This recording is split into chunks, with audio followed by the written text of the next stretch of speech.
Oke teman-teman dan juga rekan-rekan semua yang selama ini subscribe channel saya. Mungkin selama ini kita banyak ngomongin tentang ngebahas soal ekonomi, baik itu soal UN, soal SBMPTN atau TBK, ya kemudian juga konsep-konsep ekonomi yang meskipun belum banyak ya teman-teman. Kali ini kita bakal ngobrol tentang daily economics ya. Jadi ada satu playlist terbaru yang bakal saya bikin, yaitu adalah daily economics. Nah, daily economics ini ngomongin tentang bagaimana isu-isu ekonomi yang sering kita hadapi sehari-hari ataupun juga merespon isu-isu ekonomi ya yang ada di berita-berita ataupun yang lagi viral gitu ya.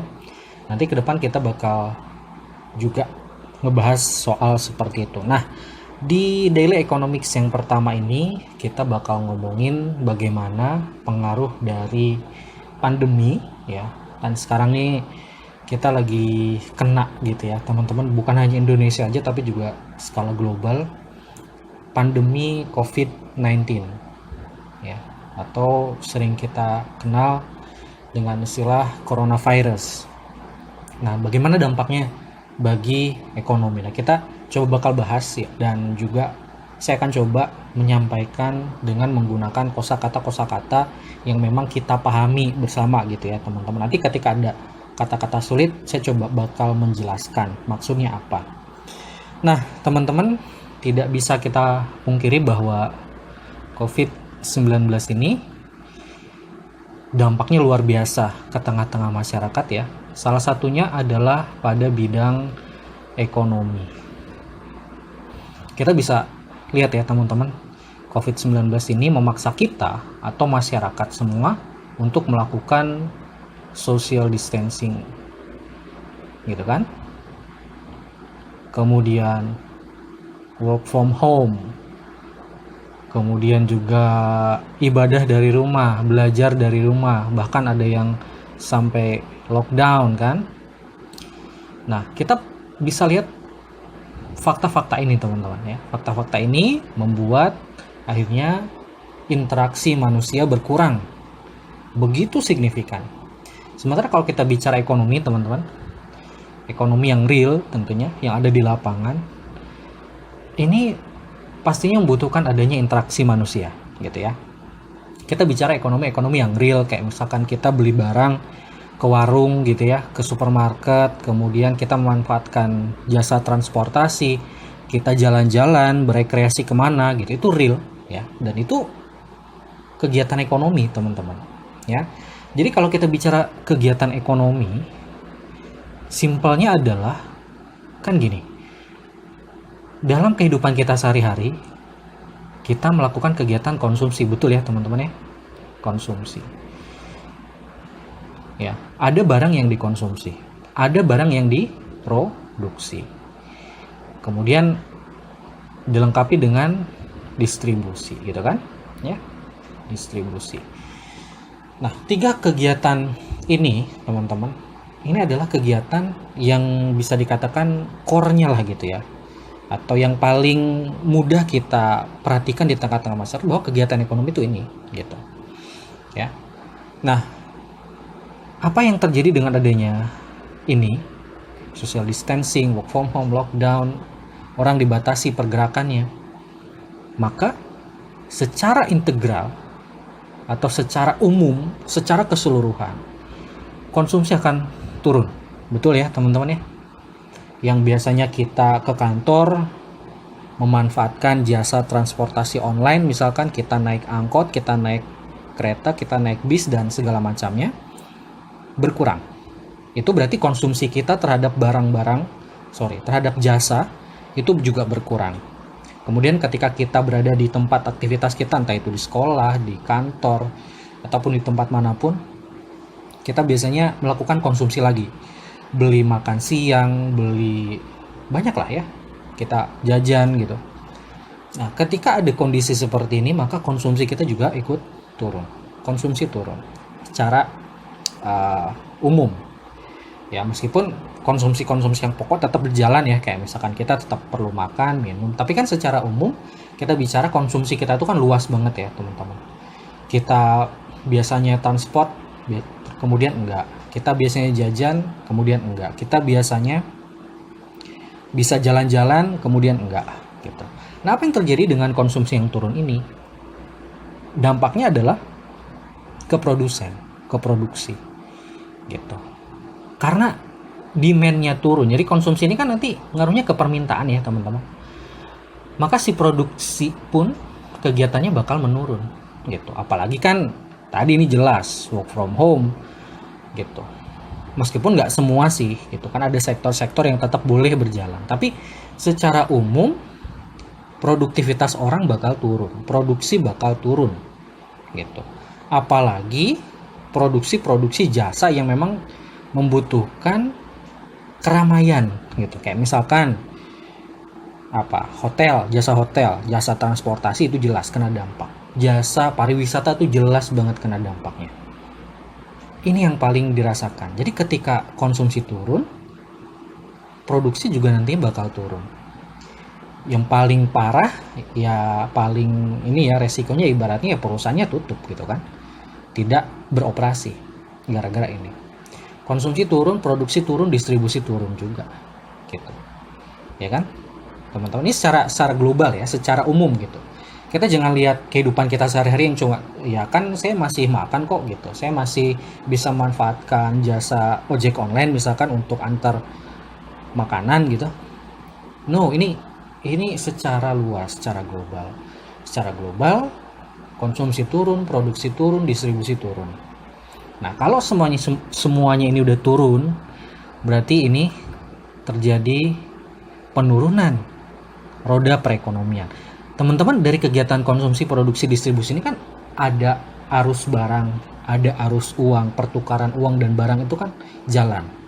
Bayangin kalau semuanya turun, ya kan?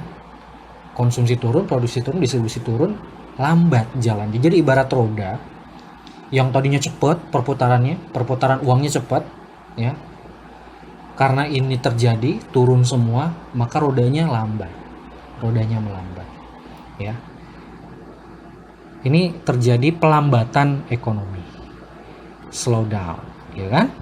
Ini yang terjadi teman-teman. Dan ini menimpa seluruh dunia.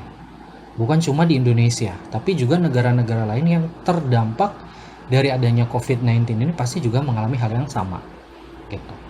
Dan bisa diperkirakan bahwa tahun 2020 perekonomian global pasti hancur-hancuran gitu loh. Bakal turun gitu. Ya.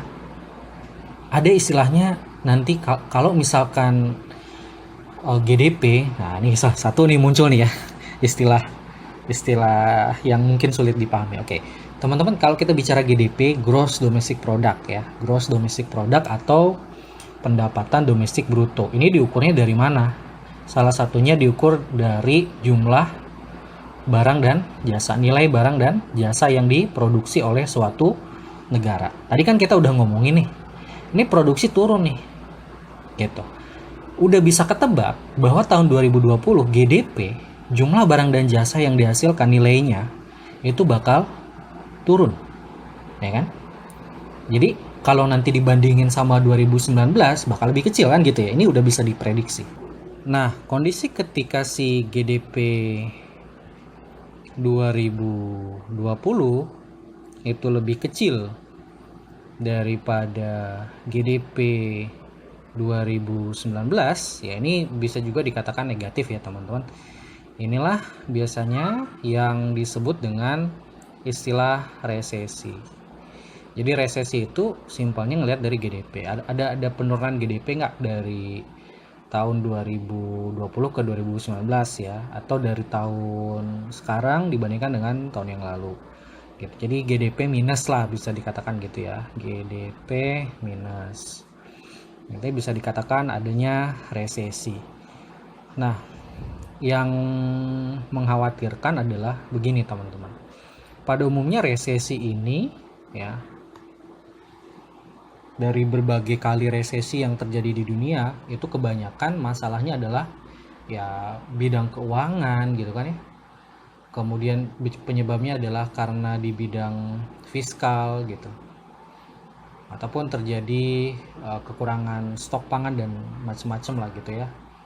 Nah, yang mengenaskan adalah resesi kali ini disebabkan oleh pandemi. Nampaknya memang resesi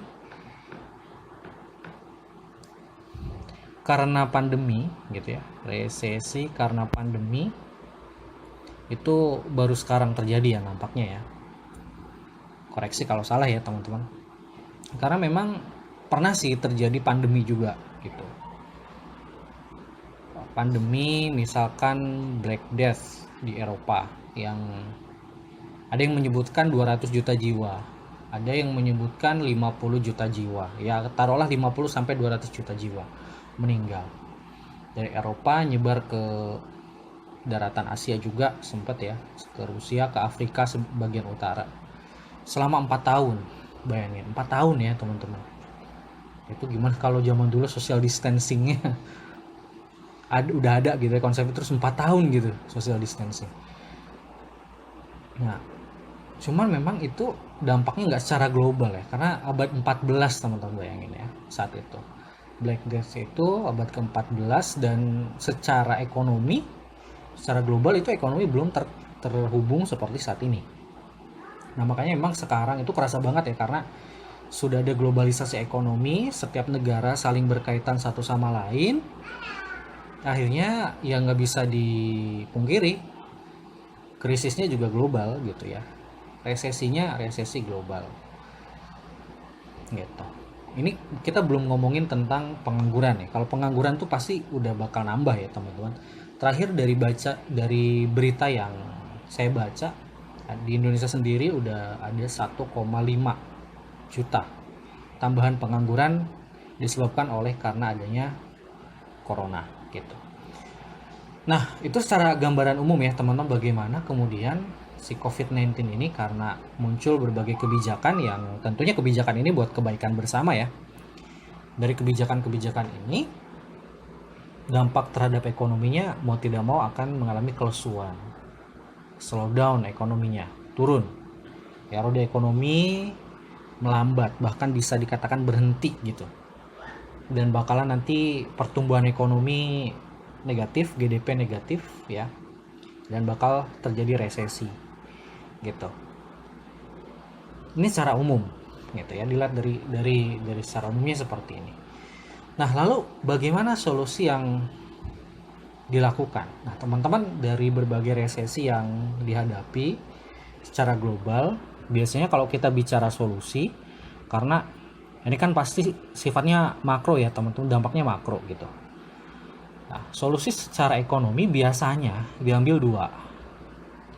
Apakah itu dilihat dari sisi moneter gitu ya, atau fiskal, atau dua-duanya gitu. Moneter ini apa sih kak gitu ya, mungkin bagi kalian ada yang bingung juga gitu. Nah, moneter ini berkaitan dengan kebijakan bagaimana pengaturan jumlah uang beredar ya, jumlah uang beredar gitu. Kalau kita bicara fiskal, ini berkaitannya dengan pengaturan APBN lah, atau penerimaan dan belanja negara gitu ya. Nah, pada umumnya ketika terjadi resesi, dua solusi ini yang diambil. Dari segi moneter misalkan, kan tadi kita ngomongin tentang konsumsi turun, produksi turun, distribusi turun gitu ya. Nah, gimana cara menggiatkan kembali kegiatan konsumsi, kegiatan produksi, sama distribusi juga? Nah, solusinya biasanya diambil dengan cara menurunkan tingkat suku bunga. Pada umumnya gitu. Nah, ketika suku bunga turun, apa yang terjadi? Yang pertama, beban dari produsen ya, karena produsen kan pasti punya beban, biasanya punya utangan gitu kan. Nah, ketika suku bunga turun berarti beban untuk bayar bunganya turun gitu. Nah, sehingga nanti selisih yang tadinya buat dibayar bunga itu bisa dialokasikan untuk menambah produksi. Itu dari sisi produsen. Produsen juga sebetulnya dengan suku bunga turun ini bisa menambah pinjaman lagi, teman-teman. Karena lagi turun nih suku bunga, berarti kan biaya bayar bunganya lebih rendah nanti. Berarti si produsen bisa nambah utangan lagi gitu, bisa pinjam uang lagi ke bank untuk meningkatkan produksi barang, gitu ya. Itu dari segi produsen. Kemudian dari segi konsumen, ketika suku bunga turun, dampaknya apa? Dampaknya adalah ada psikologis masyarakat yang berani untuk melakukan kegiatan konsumsi. Kenapa? Dia bisa, mungkin yang tadinya punya kartu kredit, berani untuk menambah kreditnya untuk mengkonsumsi makin banyak barang. Orang yang nggak punya duit berani untuk pinjam uang, kemudian melakukan kegiatan konsumsi. Orang yang belum punya usaha berani untuk pinjam uang kemudian nanti bikin usaha karena suku bunga lagi turun gitu ya. Dampaknya diharapkan seperti itu. Ketika suku bunga turun, maka kan jumlah uang beredar akan banyak dan kemudian diharapkan nanti kegiatan ekonomi bisa berjalan lebih tinggi, konsumsi tinggi, kemudian produksi juga tinggi dan otomatis nanti distribusi pun akan tinggi gitu. Nah, ini logikanya. Pertama dari segi moneter biasanya menurunkan suku bunga. Sebetulnya ada instrumen-instrumen lainnya ya, tapi pada umumnya ini. Kemudian dari segi fiskal itu biasanya pemerintah apa yang dilakukan untuk meningkatkan kegiatan ekonomi? Yang pertama adalah menurunkan tarif pajak. Nah, beberapa waktu yang lalu ada berita ya teman-teman bahwa katanya pemerintah mau menghapus, bukan menghapus ya. Iya sih menghapus sih. Menghapus pajak penghasilan. Pajak penghasilan bagi sektor tertentu, salah satunya industri. Nah, gitu ya. Nah, dampaknya apa? Dampaknya nanti kepada konsumen, berarti kalau nggak ada PPh, nggak bayar pajak penghasilan, konsumen ini bisa mengalokasikan dana dari kelebihan karena nggak bayar pajak itu untuk melakukan kegiatan konsumsi. Ekonomi semakin berjalan gitu ya, karena konsumsi banyak gitu ya. Kemudian bagi produsen juga dengan adanya penurunan tarif pajak ini setidaknya memperbaiki lebih ke arus kas perusahaan. Karena meskipun pajak itu dibayarkannya oleh karyawan, tapi kan biasanya perusahaan itu dia membayar pajak itu kan dipotong nih dari karyawan. Kemudian di akhir tahun dibayarkan kepada pemerintah. Nah, ketika itu terjadi kan lumayan tuh cash flow-nya gede gitu. Uang keluarnya banyak gitu. Nah, ini membantu juga cash flow dari produsen supaya lebih baik. Tarif pajak turun. Bukan hanya PPh, bisa juga pajak-pajak yang lain. Pajak penghasilan itu bisa jadi pajak penghasilan bagi badan ataupun orang. Bagi orang tadi ya, teman-teman kita udah bahas. Dampaknya adalah para pekerja ini nanti karena nggak ada pajak yang harus dibayarkan, dia bisa asumsinya harusnya meningkatkan konsumsi mereka. Sehingga konsumsi naik, nanti produksi bisa ikut naik. Nah, dari sudut pandang produsen, ketika tarif pajak penghasilan badan usaha, misalkan taruhlah ekstrimnya dihilangkan, nggak perlu bayar pajak penghasilan kepada pemerintah, apa yang terjadi? Berarti perusahaan itu punya dana gitu kan, yang tadinya dialokasikan buat bayar pajak gitu, nggak perlu bayar pajak, berarti duitnya bisa dialokasikan untuk misalkan menambah kegiatan produksi gitu kan, atau meningkatkan kapasitas produksi. Nah, harapannya kayak gitu teman-teman gitu ya. Pada umumnya menurunkan tarif pajak, kemudian juga dengan menambah belanja negara, meningkatkan belanja gitu ya, belanja negara ya ini teman-teman, meningkatkan belanja negara. Misalkan pemerintah menambah proyek-proyek pekerjaan umum, belanja barang, belanja modal lebih banyak gitu kan. Supaya apa? Supaya tadi ada tambahan kegiatan konsumsi dan produksi di masyarakat sehingga perekonomian kembali jalan. Nah, masalahnya teman-teman, apa yang tadi kakak sampaikan ya, ini kayaknya kurang solutif. Kenapa kurang solutif? Karena tadi masalahnya ada di, sebenarnya krisis ini terjadi bukan karena faktor ekonomi gitu, tapi karena faktor non ekonomi di mana masyarakat itu harus melakukan social distancing, work from home, lockdown dan seterusnya gitu. Yang kemudian membatasi transaksi, membatasi interaksi antar manusia gitu. Ibaratnya kalau kalaupun suku bunga diturunin nih teman-teman, suku bunga diturunin, bisa aja sih ada peningkatan konsumsi gitu, tapi nggak begitu signifikan gitu, karena masyarakat tidak melakukan interaksi perdagangan secara real, itu jadi berkurang gitu, tetap berkurang karena ada social distancing atau physical distancing tadi, ya kan, kayak gitu. Dampaknya juga bagi produsen, ketika misalkan ada suku bunga turun, produsen belum tentu berani ngambil tambahan pinjaman karena ya konsumsinya atau demand-nya, permintaannya nggak ada gitu. Kayak gitu teman-teman. Ya.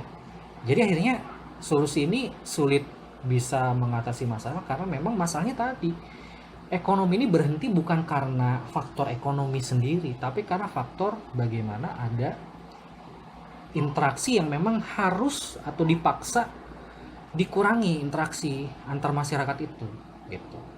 Sementara banyak kegiatan ekonomi itu yang mengharuskan ada interaksi gitu, baik itu di level bawah masyarakat biasa kan yang biasanya jualan gitu, sampai level atas di mana misalkan yang harusnya perusahaan itu bisa presentasi ke mana gitu kan ya, ada rapat dan lain segala macam, bisa ketemu klien dan segala macam, ketemu investor dan segala macam, ini nggak terjadi gitu loh, nggak terjadi gitu teman-teman ya. Untuk yang ini pun sama nih, pengurangan tarif pajak gitu, tarif pajak dikurangi, tapi kalau memang dari awal ya masyarakat gak bisa melakukan interaksi konsumsi secara berlebih, ya kayaknya jadi percuma juga gitu, karena masyarakat nggak bisa jalan-jalan, masyarakat nggak bisa apa ya jalan-jalan ke mall, jalan-jalan ke luar negeri, jalan-jalan kemana, nggak bisa makan di restoran gitu. Jadi konsumsinya tetap akhirnya terbatas ya, gara-gara tadi adanya keterbatasan interaksi antara manusia gitu. Nah, jadi solusi-solusi yang sifatnya moneter fiskal ini yang tadi kakak sampaikan itu yang pada umumnya bisa diambil itu kurang efektif gitu. Lalu gimana solusi yang bisa dilakukan? Nah, solusi yang bisa dilakukan untuk setidaknya beberapa bulan ya, yang dilakukan adalah ini, bantuan langsung tunai kepada masyarakat yang memang terdampak secara langsung dari adanya corona ini gitu teman-teman ya. Nah kalau sekarang istilahnya ada program jejaring pengaman sosial gitu ya teman-teman ya, sebenarnya mirip-mirip juga lah. Nah BLT ini diharapkan kan nanti ketika masyarakat itu dikasih uang ya kan, dikasih uang, maka uang ini akan digunakan untuk konsumsi, betul ya teman-teman ya, dilakukan untuk konsumsi. Coba bayangin kalau misalkan taruhlah yang terdampak itu ada 10 juta orang, kemudian dikasih BLT, memang nggak kecil sih ya program ini tuh, triliunan pasti, kemudian dikasih bantuan BLT, nah pasti otomatis konsumsi mereka bakal meningkat ya. Nah kalau konsumsi meningkat nanti diharapkan bakal ngikut nih si produksinya ikut meningkat juga. Seenggaknya sebetulnya teman-teman ya, meskipun ini masalahnya tapi tetap ada ekonomi yang berjalan gitu loh dengan adanya BLT ini. Dikasih duit, nanti masyarakat kan bisa melakukan konsumsi tuh, ekonomi tetap berjalan meskipun lambat gitu. Jadi si produsen masih tetap bisa produksi karena ada permintaannya dari masyarakat gitu ya, meskipun ini tidak secara langsung tiba-tiba menaikkan, enggak ya. Seenggaknya ini solusi yang bisa dilakukan oleh pemerintah untuk menjaga roda ekonomi tetap berputar gitu. Seenggaknya tetap ada kegiatan konsumsi, produksi gitu ya teman-teman. Bagi masyarakat yang memang mampu, pasti mereka tetap melakukan konsumsi meskipun mengalami penurunan konsumsi kan. Tapi bagi masyarakat yang memang terdampak secara langsung, kan mereka nggak punya penghasilan nih, kayak misalkan tukang ojek, supir angkot, mamang-mamang yang biasanya jualan gitu ya. Banyak kan pasti yang terdampak tuh, termasuk juga karyawan-karyawan yang di PHK dari perusahaannya. Ini mereka bisa tetap melakukan konsumsi gitu, tetap bisa melakukan konsumsi dan tetap nanti konsumsi berjalan sebagaimana mestinya, meskipun tetap ya secara langsung tadi tidak akan membuat kondisi kembali normal, enggak, tapi seenggaknya kegiatan ekonomi tetap berjalan di tengah-tengah masyarakat. Bagi masyarakat yang mampu, meskipun misalkan taruhlah dia kehilangan pekerjaan, mereka kan tetap masih punya tabungan gitu, kayak gitu. Tapi bagi masyarakat yang memang kurang mampu, kan memang tabungan aja bisa dikatakan nggak ada, gimana gitu ya. Makanya seenggaknya ini dulu yang bisa dilakukan ya, melalui program jejaring pengaman sosial atau bisa juga ngasih BLT secara langsung. Nah selain itu memang kan ini bukan kewajiban pemerintah semata ya teman-teman, kita juga manusia yang punya hubungan keterikatan satu sama lain. Tentu jangan hanya sekedar nunggu gitu ada program ini, tapi juga bagaimana kita bisa membantu sesama kita di lingkungan kita gitu. Misalkan ketika kita jajan nih, jajan cilok ya, biasanya beli 10.000, kalau kita misalkan punya uang lebih ya beli 20.000 gitu. Ya nggak gitu juga sih, maksudnya ya artinya gini, kita punya kepedulian lebih lah sekarang kepada teman-teman kita, kepada masyarakat kita yang memang sangat terdampak dari adanya wabah ini. Ya diharapkan bisa segera pulih ya teman-teman ya. Jadi kakak nggak akan komentar masalah-masalah kebijakan-kebijakan pemerintah, PSBB, lockdown segala macam. Kita dilihat dari sudut pandang ekonominya gitu. Bagaimana dampaknya terhadap bidang ekonomi gitu ya. Kemudian bagaimana solusi yang bisa dilakukan baik dari pemerintah maupun dari kita-kita nih yang punya kelebihan rezeki untuk membantu sesama gitu ya, ngasih saudara-saudara kita, seenggaknya tetangga-tetangga dulu yang dekat, saudara-saudara gitu kan ya, yang masih punya tanggungan apalagi ya. Kan kalau dibantu sedikit aja itu udah setidaknya meringankan beban mereka. Dan tentu tujuannya juga selain daripada dapat pahala lah gitu ibaratnya, kita juga tadi menggerakkan kegiatan ekonomi masyarakat gitu ya. Yang bisa dijual online, jual online gitu ya teman-teman. Seperti itu, bantulah masyarakat ya untuk bagaimana caranya kegiatan ekonomi ini tetap bisa berjalan meskipun ada di tengah wabah. Krisis itu ataupun resesi itu memang ada di depan mata kita dan itu memang fakta. Tahun 2020 pasti resesi lah jatuhnya gitu. Tapi jangan sampai kita patah semangat ya. Semoga wabah ini cepat berakhir ya. Pesan dari kakak terakhir, jaga kesehatan selalu ya. Ingat, bisa jadi memang kita tidak terkena penyakit gitu dari COVID-19, tapi bisa jadi kita malah menjadi carrier atau pembawa. Oleh karena itu kesadaran kita masing-masing bersama nih harus tetap dijaga. Rajin cuci tangan dengan menggunakan sabun dan air mengalir, kemudian pakai masker kalau keluar rumah, dan itu juga keluar rumah kalau terpaksa ya. Jadi keluar rumah tuh bukan main ke mall atau ke restoran gitu atau ke tempat wisata, jangan lah ya. Jadi keluar itu misalkan kalau memang kepepet ya, memang lagi cari makan misalkan gitu, mau ke warteg atau mau ke warung tetangga ya silahkan, tapi tetap social distancingnya diperhatikan, maskernya tetap dipakai. Setelah keluar rumah jangan lupa cuci tangan ya, maskernya diganti gitu ya. Jadi masker tuh nggak perlu masker medis ya teman-teman, bisa juga pakai masker kain. Sekarang banyak kok yang jual masker kain, stok aja seenggaknya satu kodi gitu 20 biji kan, setiap keluar ganti itu cukup lah ya, seminggu sekali misalkan kita nyuci itu cukup sih. Oke, semoga wabah ini cepat berakhir ya teman-teman, dan jaga kesehatan selalu. Dan tentunya kita bakal jumpa lagi pada kesempatan berikutnya pada playlist mengenai Daily Economics. Sampai jumpa.